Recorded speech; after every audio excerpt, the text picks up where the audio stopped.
ఆయన చేయి పట్టుకో, బలహీనతలో చేయి పట్టుకో, ఆయన దగ్గర ఒప్పుకో. చిన్నపిల్లడు ఉన్నాడు, వాడు చేత కాదనుకో, నాన్న నాకు రాదు అంటాడు, నాయన సరే నేను నేర్పిస్తా అంటాడు. అది మనం చేయాల్సిన పని. మనం క్రీస్తుని అంగీకరించిన ప్రతి ఒక్కరు చిన్నపిల్లలమే. ప్రభు చేయి పట్టుకున్నాడు వాళ్ళు. మనం బలహీనతలు ఉంటాయి, వాటి విషయంలో ఏదైనా కావచ్చు, కోపం, వెంటనే కోపం రావడం, మోహపు చూపులు కావచ్చు, లేకపోతే చెడ్డదాన్ని ఆశించడం కావచ్చు, ఇవన్నీ రకరకాలమైన బలహీనతలు.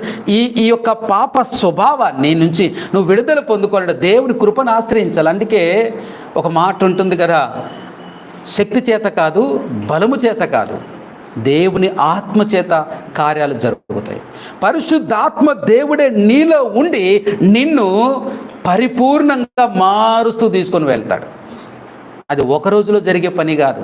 అందుకే క్రైస్తవుడు మందిరానికి రావాలి, వాక్యం చదవాలి, ప్రార్థన చేసుకోవాలి, ఇవన్నీ క్రమముగా జరగాలి. అందుకే క్రైస్తవులు